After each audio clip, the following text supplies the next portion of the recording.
Thank you guys for coming out on very short notice. We're very, very excited to have Guido here with us. Guido's been working 18 years in conservation in Panama, and he's the founder of a nonprofit, ADOPTA, which has been around 12 years. Más o menos. Formally incorporated in 2016. Okay. And he hired one of our former trainees, Jelena. So she works with him on various projects. But our connection, of course, comes through raptor migration. And I don't know how many of you know, but back during COVID years, when we were all stuck in offices, we were working on something called this Central American flight guide. And we worked with a former trainee, Julio Gallardo, and Ernesto Morales and Esther Viejos to create a Spanish language version. And basically based on the flight guide that we give to our visitors. It just use, a different group of species and a different background and everything. So I'll pass these around just in case you haven't seen them, because we don't obviously hand them out at the visitor center, so we might not have. But because of that effort, we were in touch because ADOPTA was just starting their own Hawkwatch a couple years back in Panama. And so we're all now part of this network we call Conserve the Corridor, which includes Veracruz River Raptors, Kekuli. JF's been very involved there in Costa Rica. And there's now a second site in Costa Rica that just got started. And there's a Audubon Panama site in Panama City, but then you guys, and you'll tell us about where you are. And then we're trying to get more connections. Of course, Estar is working in Colombia. We have nodes all around. If you look at the map there, you can see where they all are.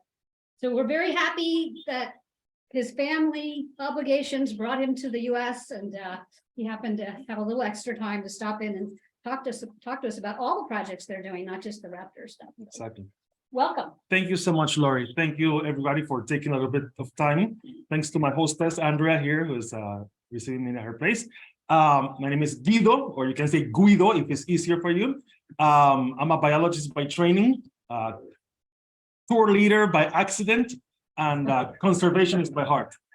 Yeah, so that's how I define myself. But I do many, many things. And one of the things that drives me the most, actually, is conservation.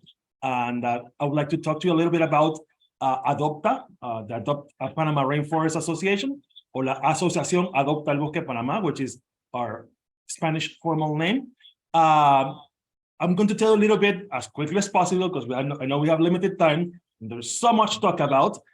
So please, if you hear something that sounds interesting to you, because I'm going to touch about 25 different subjects of projects that we're doing, and if something of that calls your attention, I'll try not to go in depth into each of those, because otherwise we'll be here for 2 days. But of course, the focus will be towards the end, the raptor monitoring program we have started in Panama since 3 years ago. So first, I'll start by telling you that Panama is very fortunate that because we have, in like many tropical countries, the ideal conditions for biodiversity to flourish. We have warm temperatures throughout the year. I'm kind of chilly up here, but my jacket and everything, because in Panama, the coldest it gets around where I live near Panama City is around 70 degrees. That's the coldest day. Okay, and so for me, this is chilly already. But otherwise, we have the ideal conditions, rainfall, humidity, and light intensity throughout the year. We almost have 12 hours of sunlight throughout the year. Not like you guys at 8:30 and it's still sort of sunsetting. And it can be much worse, I think, later on in the summer, right? Well, in Panama, it's always either 6 or 7. A sunrise at 6, sunset at 6. Sunrise, so just about 12 hours throughout the year. So these are the ideal conditions for plants to flourish in all sorts of shapes, forms, colors, sizes, as you see. And of course, other wildlife that rely on the flora also co-evolve and become extremely diverse. So of course, we have like 10,000 lepidopterans. We have hundreds of species of reptiles and amphibians. We have, of course, our number of mammals. Some of them are more charismatic than others. I'm sure a lot of you love sloths. These are our little marmoset tamarin monkeys that we see in our backyard in Panama City. Of course, the jaguar, which is the most powerful raptor on land. And of course, we have birds. And I gather some of you here like birds, and just like myself, I love birds. And Panama is a true bird paradise, because in a tiny country that's just a bit smaller than South Carolina, we have over 1,020 species of birds. That is more species than all of the US and Canada combined in a tiny, tiny little country. So, of course, we have of different sizes, colors, shapes, and so on. And during my next couple of slides, I'll try to explain to you why this is the case. Not just because we're in the tropics, that applies to many other countries throughout the world, but in particular, Panama, despite its tiny size, has many other conditions that allow it to have many, many species, from this vulture, the king vulture, to our national bird, the harpy eagle, the national bird of Panama. But as a matter of fact, okay. I have a present for you, Lori, later. I'll give it to you. And we also have hummingbirds. Hummingbirds are one of our most beautiful, colorful, and diverse groups. We have more than 60 species of hummingbirds in our tiny little country, compared to Pennsylvania. How many do you get here? Well, One. Normally, commonly occurring? Two. only one. Two uncommon. Uncommonly. And the ruby-throat actually comes all the way down to Panama in the winter months. But otherwise, we have an amazing variety of different species of hummingbirds, because they have flowers all throughout the year to feed on. And people will find that interesting, because when you come to Panama, hope you come soon, sometime soon, right, Laura? Yes, definitely. You're gonna be so impressed. Where are the flowers? You will not see, because you're in the tropics, it looks warm and sunny. Where are the flowers? Because you will not see flowers all over the place, but there's always certain flowers that are flowering throughout the forest. And that's why these birds are able to specialize in certain kinds of flowers. In this case, in my backyard, it's a feeder, we have about 15 species of hummingbirds in our yard. One of the reasons that allows us to have so many species is that we have a lot of islands. Well, we have two oceans, of course, the Pacific and the Caribbean. And this one tiny island and a couple of other islands are so far away from the mainland that the species are restricted there. The animals are not able to move about, and that allows for speciation, right? And that's why in that particular island, we have this hummingbird that's endemic to the island called the escudo hummingbird. We actually, in that island, we have a number of endemic species, including also the pygmy sloth. That's like this size, and it's only found in this one island and nowhere else in the world. It's critically endangered, of course, because of that reason. I'd also like to call your attention to this topographical map of the country, because it shows you that there is a number of mountain ranges, right? And again, these are all barriers, just like the water is a barrier for islands, so the species cannot move about, so are mountains. So that means that the lowland, so animals that are adapted to living in the warmer lowlands are not able to traverse the mountains to come to the lowlands on the other side. So they're separate, which translates in that the plants and animals along the Caribbean side are completely different from or not completely, but a lot of them are different from the Pacific side. And the mountains themselves, we have mountains that can be 6,000, 10,000, 11,000 feet. And at those elevations, of course, we have a different climate. It's much cooler up in the mountains. And we have different vegetation and, of course, different birds. Like this manakin, this Geheireh tanager, and one of the most beautiful birds in the world, the resplendent quetzal, is found in the western highlands of Panama. So back in 2004, I'm not sure what you guys were doing, 2004, elementary school. Well, this character in front of you was trying to see as many, I was still young, but I was looking for as many birds as possible in my home country of Panama. And by then I had seen like 750 different species, but the problem with Panama is, not the problem, the challenge and the beauty is that these birds are spread out and about.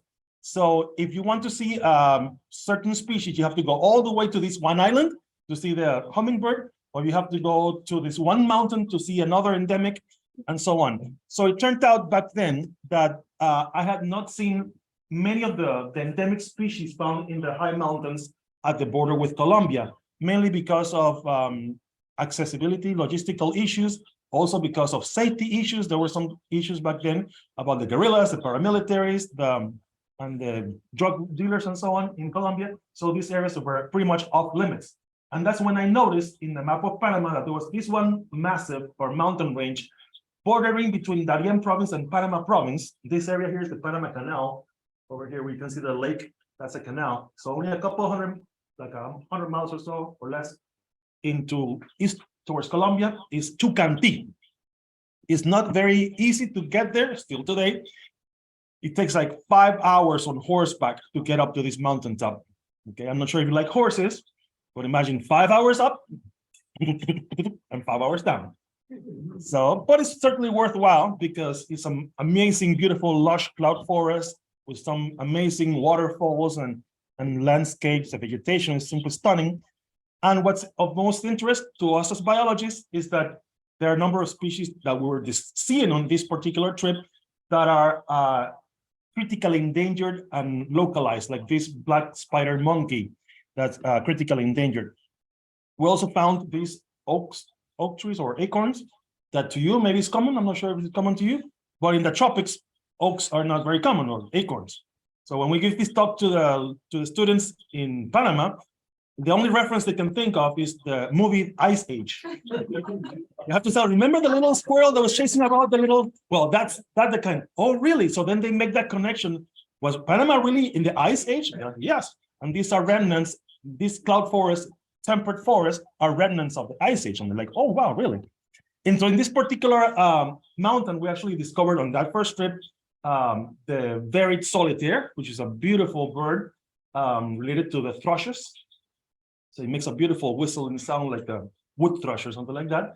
And that was the first time I saw that bird in my life. So I was like, yes, live bird.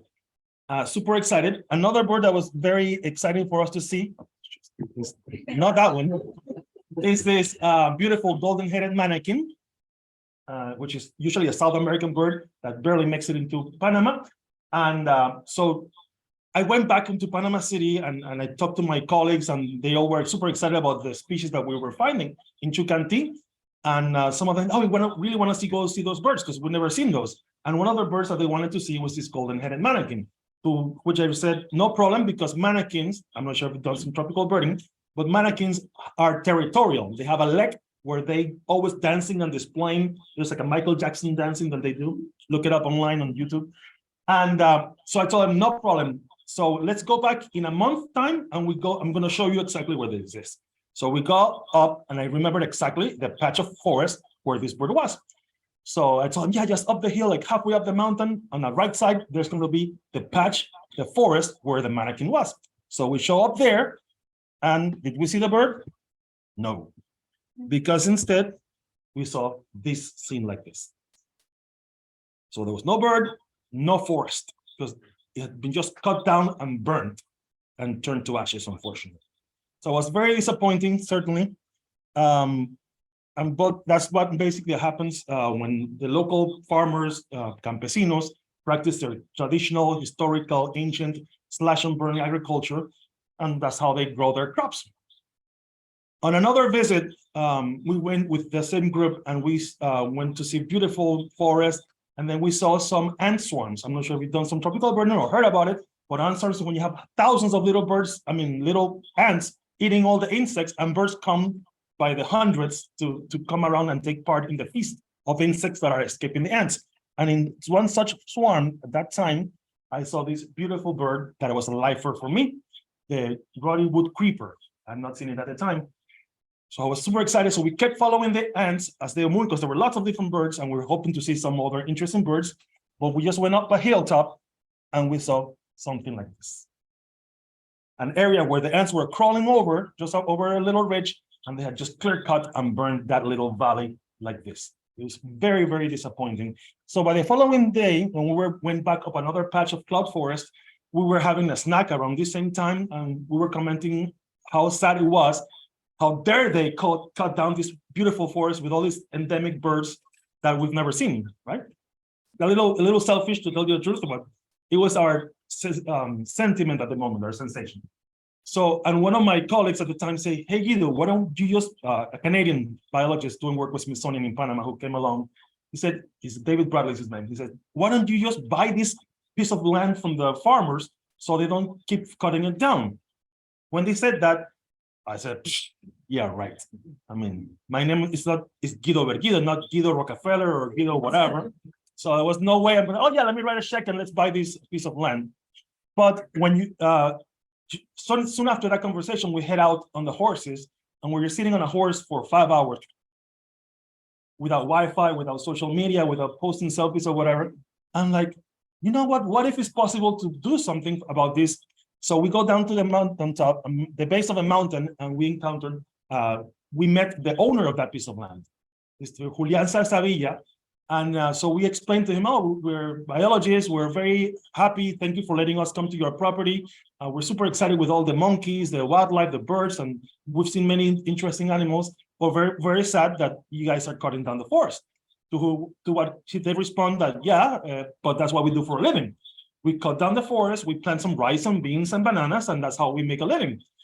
And so we told them like, yeah, but this, you don't understand. This forest is just too special with a lot of endemics and critically endangered species that it's a shame for you guys to destroy it. So I asked basically, is there anything we can come up so you don't have to cut any more forest? And he says, he thought about it for a little bit. And he says, you know what? My kids are already grown up. They're going to high school in the city. They're not too keen on the farming. Maybe I can sell you this land. Like, okay, great. So I asked, how much land do you own there? And he tells me that he owned 100 acres of land. 100 acres. This plot here is about 40 acres, this one here? 60 acres. 60 acres. So how much is that going to be? I'm like, geez, crossing my fingers. Guess how much it was? 100 acres. What do you think? Any idea? $2.50. What's how much? Acre. $2.50. Almost. He said $7,000. Wow. Even I, Guido Berguido, could afford that. So I shook the guy's hand and said, Mr. Julian, I think we have a deal. We're going to save this. I'm going to get you your money and I'll be back. Give me 4 weeks time and I'll be back. So I jumped into my car, start driving, and where the hell am I going to get $7,000? Because I don't know about you, but I have nothing like $7,000 in my bank. But I said, well, I'm going to figure this out. I got home. Hey, mom, hey, dad, hey, cousin, hey, friends, can you lend me some money? Because I want to buy, really want to buy this piece of land. So the 4 weeks went through. And do you think we got the money? No. I only had like $2,000 savings. I said, well, Mr. Julian, I'm going to show up there and tell him, okay, here's a down payment while I get some more money later on. And I show up to the guy's house and nobody was home. Like, what? What happened? No, he wasn't there. So I asked, it was kind of strange. So I kept asking, it was strange because he was supposed to be expecting me today. So I asked, hey, have you seen Mr. Julian, to the neighbors? And eventually one of the guys nearby told me that he was a relative of his. And actually he had bad news for me. What were the bad news? That he was not going to sell me the piece of land at this moment. I thought to myself, why? Do you know why? No, he wouldn't tell me until he eventually did. And it turned out that the fellow had decided to go ahead and sell a logging concession in the property before and afterwards he was expecting to sell me the land. Obviously, that was not the point. So, but I was very, very disappointed, to put it in PG-13 terms. Not to say the other words. But anyways, so I said, the heck with these people, I'm going to go, now that I know that land is affordable, I'm going to try to find myself another beautiful forest with endemic birds that we can protect. So up I went to another mountain. This mountaintop is about 5,000 feet high, so it's rather cool. I went to another mountain that didn't turn out to be that good. It was only about 3,000. We didn't see any of the endemic species there. So you're like, oh. So later, by then I had been talking to Chelina Batista, a former Hawk Mountain intern. And she was like, wow, you've seen all these cool birds. Let's go see it. And we go, and halfway up the mountain, we see 5 tractors coming down from the mountain, covered with lumber. We're like, wow, we really hope they're not coming from the particular property. And by then, one of our colleagues who studies frogs had asked us if we knew anybody who could record some frogs so that we can try to determine because if we have endemic birds, maybe they're endemic frogs as well. So I have actually the recording that I'm going to play for you here. I'm not sure if you can hear it.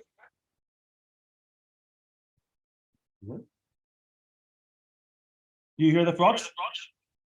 but more than the frogs, you can hear chainsaws in the background, right? So that was very, very disappointing. And that was, in fact, they were cutting trees right where we were supposed to be buying the land. And so we were like, well, we have to stop this one way or another. So off we ran down the slope to talk to the guy. Not on the guys, he showed up. I really wanted to get him, of course, but I said, let me take a deep breath. Mr. Julian, what happened? I thought we had an agreement. And he said, well, but you haven't been here, you didn't pay me anything, so I needed some quick cash, and I decided to sell some logging concession in the property. To which I said, but don't worry, I'll sell you later, afterwards. I'm like, no. The whole point of us buying this piece of land is to protect it. So we said, okay, what can we do? So, well, I can't do anything because the guys already paid me. I already spent the money. You go and talk to the loggers if you want. So off I went, talked to the loggers, and I said, hey, my name is Guido. I'm a biologist from Panama City. We've been trying to protect we're buying this piece of property, but I see that you guys are cutting the forest. And I said, well, that's what we do for a living. We're loggers. So we buy in a concession, we cut down the trees, and we take them out. I'm like, yes, but we cannot do that because, we can afford that because this is just too much of a precious forest. So after like an hour and a half of laka, trying to brainwash him about the importance of endemic species and endangered species and all that, he said, okay, just shut up. Okay, maybe we can do something. Okay, great. What can we do? He says, well, we've purchased the logging concession to cut down 200 trees in this forest. We've already cut 30 of them. So if you pay us back for 170 other remaining trees, you can keep them. I'm like, wow, okay. It's a positive news. And we're talking about gigantic trees in the forest that are 300 years old. This is Chelina, by the way. And so the question, 170 trees. I was like, oops, okay, how much do I have to pay? So he showed me the contract. Guess how much he paid to the owner of the land to cut down 200 of these trees? How much per tree, do you think? I have no idea. Just say a number. Definitely. What do you think? Why gigantic tree? 300. 300, what do you think? 500. 500, what do you think? 100. 100, what do you think? 200. 200. So, Andrea, what do you think? Each gigantic tree. 50 bucks. I'm like crossing my fingers because if he had said $1,000 per tree, multiply it times 107, that's a lot of money that I didn't have. So I'm like holding my breath. And how much? $12 a tree. When I heard that, I got like in shock. I'm like, what the? I got so disappointed. How can you do this for $12? And in my mind, I just started seeing images of the orchids and the bromeliads and the monkeys and the birds and all the toucans that live off of a tree and live on the tree, and lizards and snakes and scorpions, everything. And for $12, boom, gone. I couldn't believe it. So disappointed. But then when I got back to my senses, it's $12, I can pay that. So I pay him for each of the 170 trees, and we bought the piece of land, and we created the Chucanti, the very first property of it, what will be later the Chucanti Private Nature Reserve. And with some of the lumber that they had already cut down, they were like, oh, we just have a couple of pieces that we have to haul out. So no, don't take anything out. And we built a little cabin with that. And this was one of the clearings. We had the army ants earlier, so we built a cabin there in that rice field. And we built a little field station to host researchers, and we started doing some wildlife monitoring. There's a cougar, ocelots. This is great curacao, walking trails there. And we started inviting all different colleagues, biologists of different disciplines. One of them turned out to be an arachnologist, and he saw that little spider, not a little, just outside his cabin. And he's like, wow, this is kind of strange. Do you mind if I check it out? Yeah, please let me know what it is. He calls me a couple of days later to tell me that the only relative of this species or similar to this spider was found in Brazil. Much to our surprise, it turned out to be a brand new species unknown to science. He called it after his son, and he named it Strophaeus sebastianii. Cool. Then, while we were doing this, we're also organizing certain birding trips in Panama, as well, kind of by accident. And one of the birders, actually from New Mexico, he tells me, well, he learns about this thing that we were doing, buying this piece of land for $7,000 and so on, and the trees. And he's like, well, you know what? I have some spare money that I wouldn't mind supporting a direct purchase that I know exactly where the money would go to. He asked me if I knew if there was any more land for sale. I said, well, let me check. And turned out there was another piece of land next to us, 200 acres for $19,000. Next thing I know, I have a check in the mail for $19,000, and we bought that piece of land. And little by little, then I had saved some money. I bought 50 acres more for $2,000, and we started buying little pieces of land nearby. And then a colleague of ours, Abel Batista, found this little salamander in the mountaintop. Turned out to be brand new species called, he named it Bolitoglossa chucantiensis, species novum, unknown to the world. And basically that's how we created a momentum so that eventually we formalized our efforts into the ADOPTA Panama Rainforest Association, or ADOPTA. And with that legal figure, we're able to access grants from the Whedon Foundation, the Rainforest Trust, the International Conservation Fund of Canada, IUCN in Holland, and we have been able to purchase little pieces, more and more of land. And right now we have close to 850 hectares, which is about 3,000 acres, más o menos. And this is a view from one of the hillsides, and we keep bringing visitors, students, scientists. And what's interesting, I feel like a parent when my spouse, whatever, in the delivery room, because every time a researcher comes along, they find something interesting. So I'm like, okay, we have a new herpetologist. What is he going to find? Is it going to be a boy or a girl? And they do. They come up with all these new species. One found a new snake, and he called it Tantilla berguidoi. Then another colleague of ours, a botanist, went up, Rodolfo Flores, this guy here, and he found this beautiful heliconia that was a new species to the world. And in honor of my initial efforts to protect this forest, he called it Heliconia berguidoi. And it's been amazing because, again, everybody who goes there, botanists, entomologists, finds something new. This is in the coffee family, in Notopora Sally-Davidson. This is an aroid, Dieffenbachia mortoniana, in honor of Jess Morton, one of our donors from the Palos Verdes South Bay Audubon Society. And as of this point, as of last week, we had 60 new species to science discovered in our reserve. And I say last week because last week we had a team of snails specialists, land snails, and they found 4 new species of land snails unknown to the world. So it's 64 new species. So we've hired a number of local people to become rangers to protect this forest. That's how we keep it in place. This is Arcelio, Juan Camaño. We have planted some coffee shrubs around, so it's like shade-grown friendly coffee. You're welcome at some point. I'd like to share with you that. We do a lot of environmental education in local schools. We involve the communities in different activities. It's created ADOPTA because of this initiative of ours.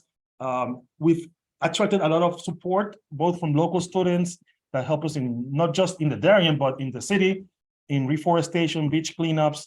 Even some companies, some banks help us do reforestation programs, different habitat restoration with the family. So it's very interesting. We also collaborate with the government.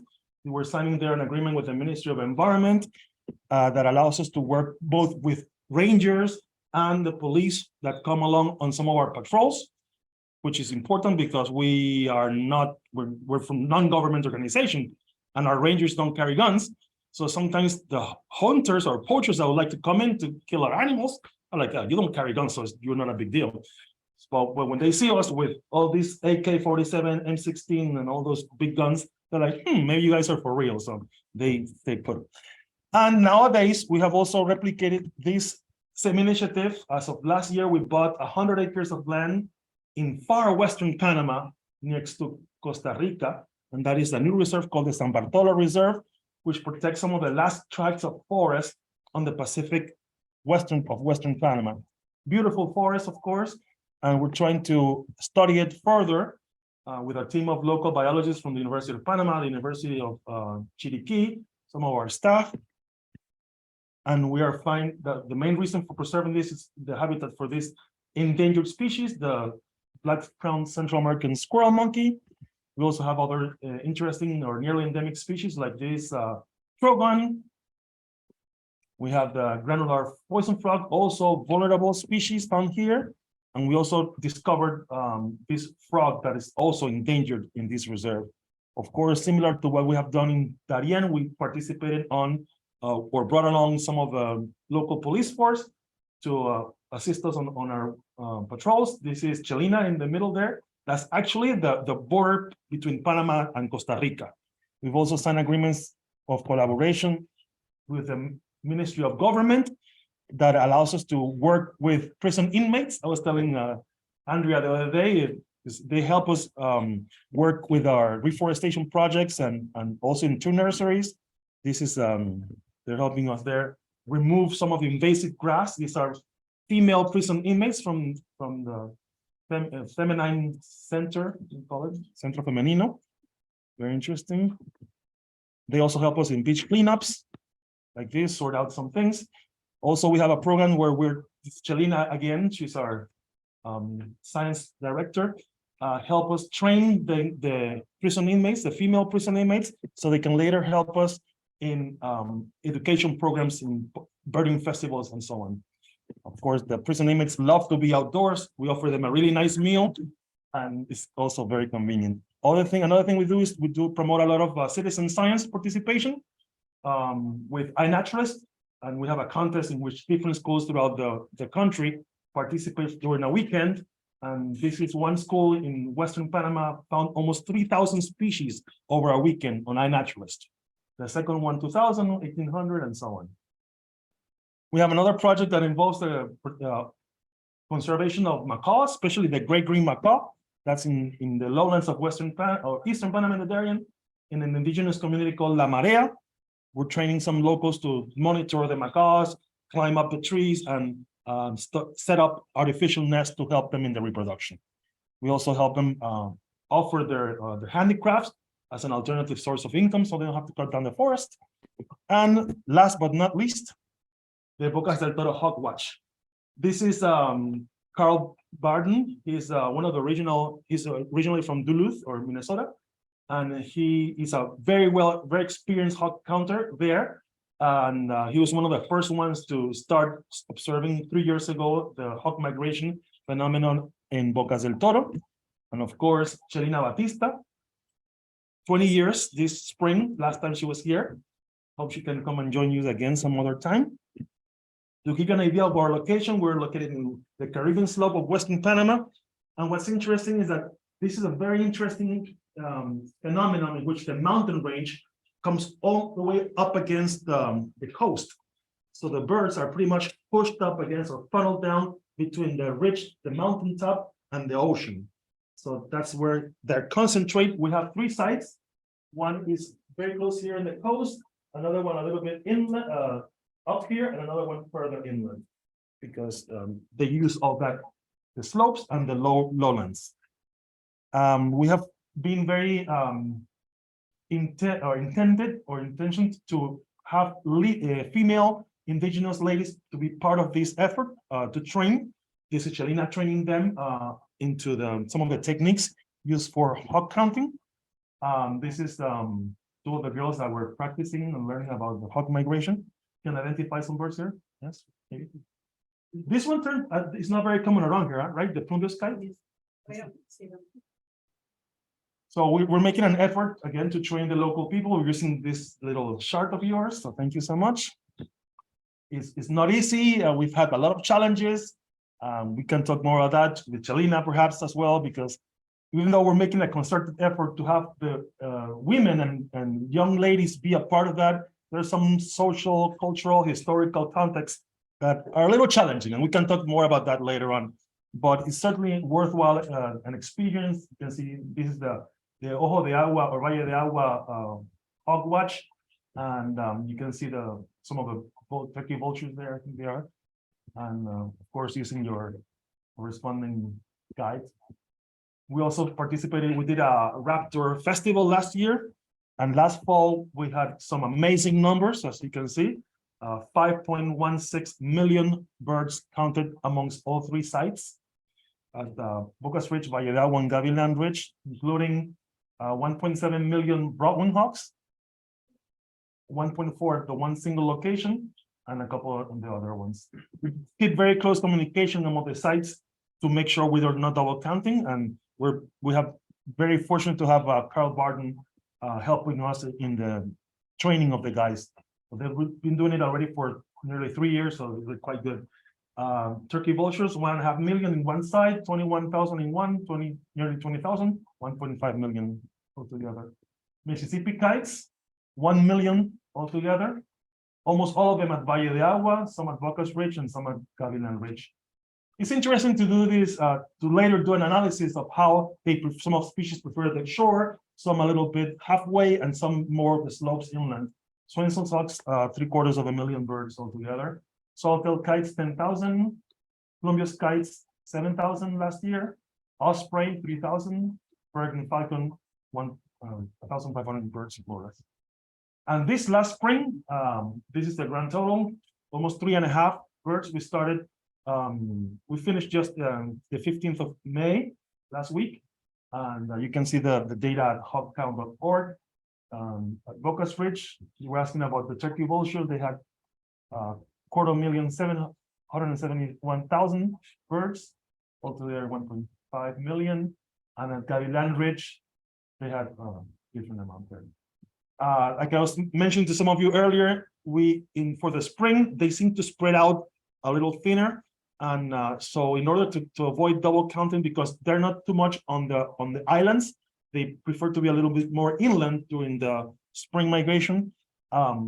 We were not doing the count at the Valle de Agua site, just the two other sites, Gavilan Ridge and Bocos Ridge. So yeah, basically that's more or less what I wanted to share with you. Now, if you have any questions, of course, the invitation is out there, so you can join us to Bocos Ridge Hotel to do the count. This is really nice because it overlooks the valley and the water, the ocean, and it's a really convenient and comfortable place to do it. I also like to invite you all to follow us on social media, of course. I expect to have 21 new followers just now. ADOPTA Bosque or Instagram, Twitter, Facebook, whatever you have. Okay, 1, 2, 3. Thank you. Any questions? Thank you so much.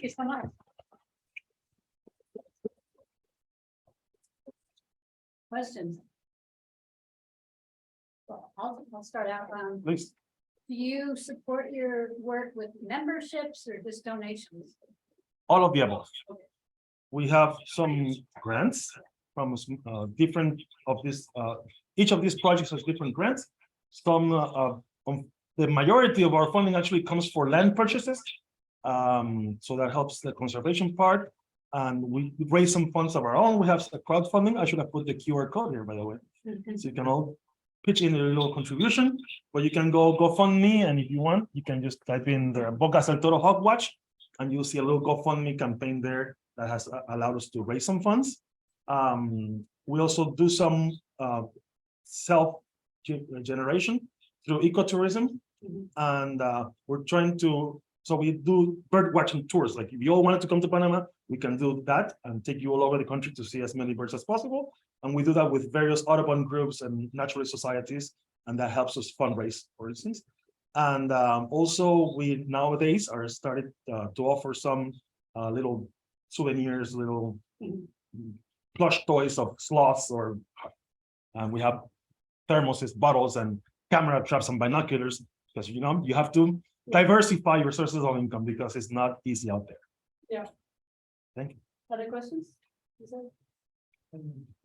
That's about how many years you own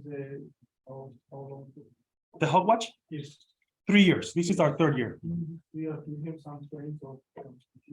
Well, it's too soon. We're just in the infant stages. We're still figuring it out. Like last year, this fall, we did 3 sites. This spring, we're doing 2 sites because the numbers were too slim.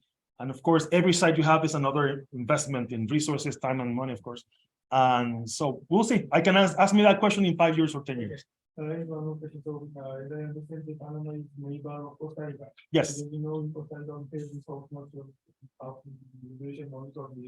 What are these numbers to compare with Costa Rica? Can we say that maybe these birds are like on the same road and The answer is yes. Yes and yes and yes.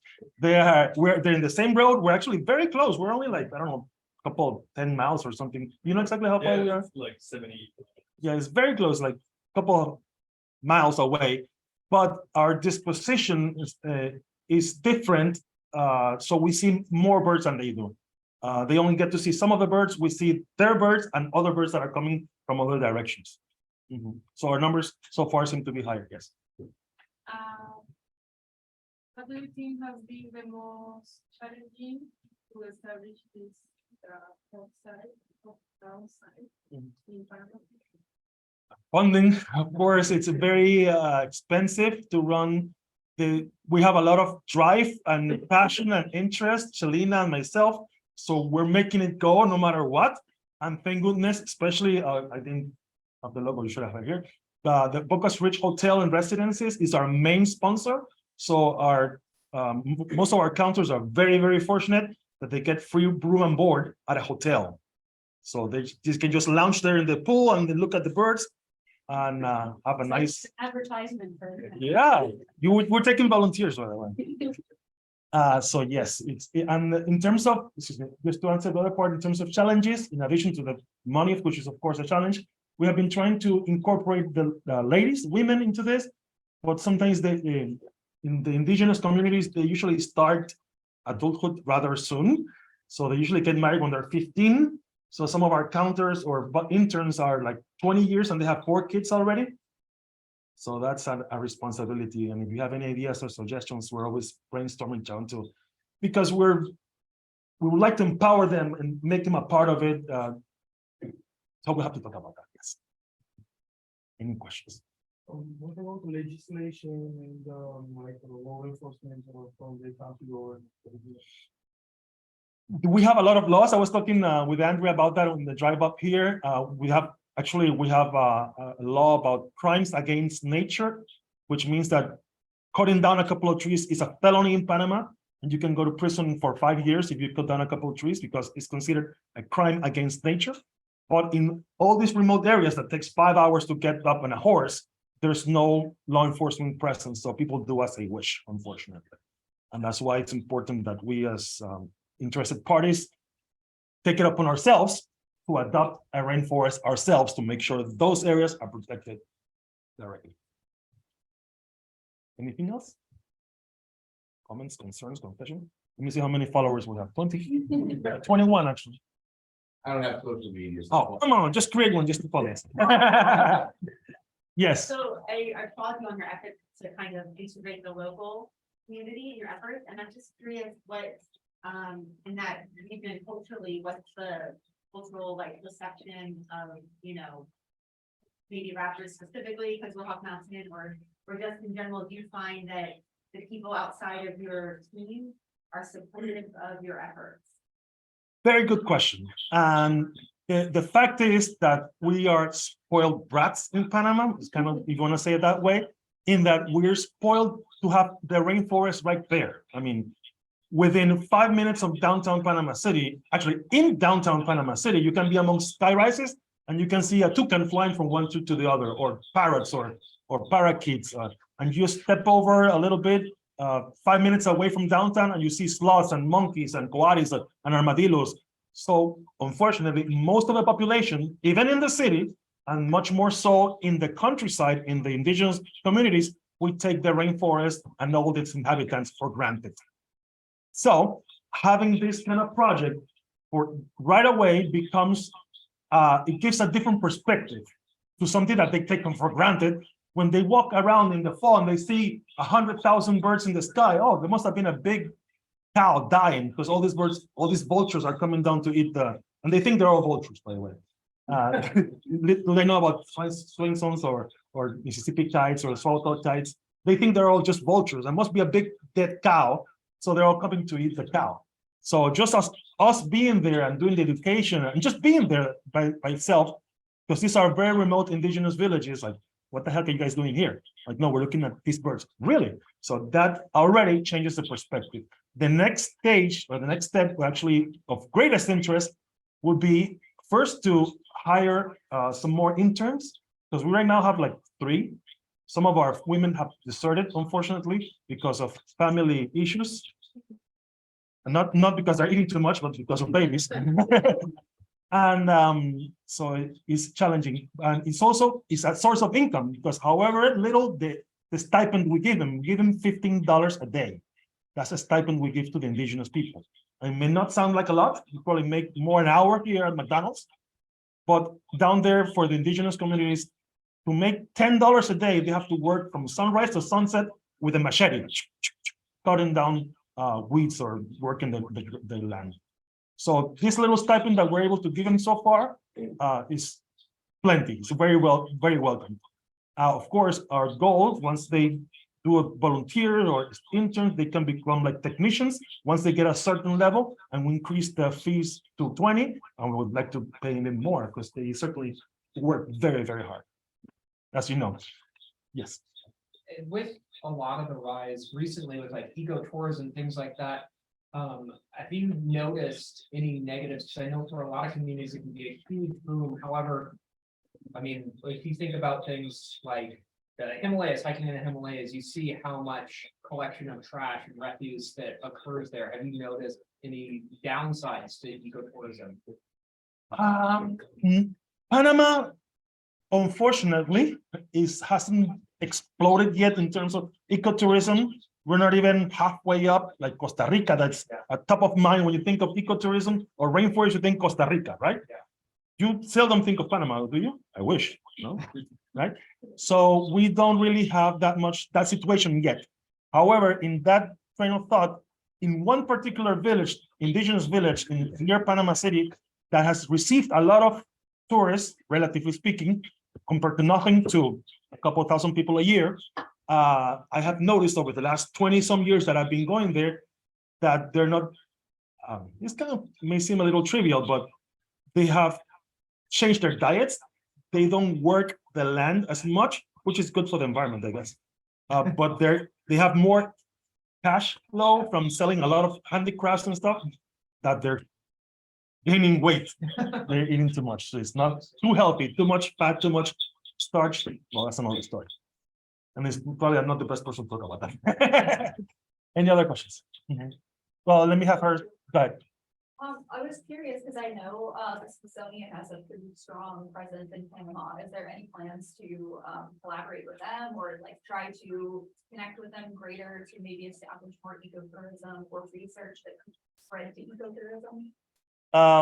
Yes, indeed. The Smithsonian has been working in Panama for over 100 years. I was actually in Washington, D.C. A couple of days ago, and they have a beautiful exhibit about Barro Colorado Island, which is the very first and perhaps the best studied rainforest in the world for over 100 years. There are a couple of limitations there. One, which is a great advantage actually, is that the Smithsonian is a diplomatic mission in Panama. So the government of Panama is their host, and they only do research. They limit their participation. They do no policy, no advocacy, no promotion. They just do research, and that's it. However, of course, information is very important, all the research that they do. And one of our, actually, Michael Brown, who's actually working at the Smithsonian in DC, he was one of the first ones to invite Carl Barden to start the Hawkwatch. So yes, they have a contribution for sure. Yes. So there's some kind of human wildlife conflict there in this how we deal with it. Wildlife conflict? Human wildlife conflict. Oh, yes. With raptors, not as much. With jaguars and cougars, yes, because they eat the cattle, they eat the horses, they eat people's goats. And then there's a conflict, yes. And people shoot them, unfortunately. That's a whole nother talk. I'm curious about, you said the indigenous women trying to encourage them to come count. Have you talked about how to do like a, bring your kids to the Hawkwatch site? Like, is that something that's feasible based on terrain and like, of course you have to have them counting, but if there's a way to have, I don't know. That's a very, very good point. Yeah. We were thinking actually with Shalina, we were talking the other day because we actually had a meeting with a group called Women in Conservation. And we're telling how we were very inclined to involve the ladies that historically have stayed at home with the kids, with the 7 kids that they have, whatever. instead of going into the, become more productive. I mean, not that being at home with 7 kids is not work, you just plenty of work, but it creates a disadvantage because the men are bringing all the income, so it creates a disadvantage there, and we'd rather correct that a little bit more, make it more balanced, which is another issue altogether, and we can talk for hours about that, because in conversations with the women, that having them bring in income, perhaps more than the men, is creating conflict as well. That's another story. But yeah, I was talking with Selena a couple of days ago about how we can promote and because we trained 20 women. We had like 6 of them being volunteers or interns with us, and slowly they have deserted because of different family studies or whatever. So we're thinking about that. Maybe we can include an extra overpay to help them pay for a nanny or to pay the mother-in-law to take care of the kids at home or something. So definitely. Hawkwatch. There's some person on site and That- like there's coloring books and there's things for them. to That do could be there. interesting. And Yeah. just be, because then you're near your kids. Maybe not at the swimming pool because they can fall and drown, but Well, but yeah, we can keep that in mind. It's a very good point, actually. Thank you. I'd like to thank, Mhm. being here.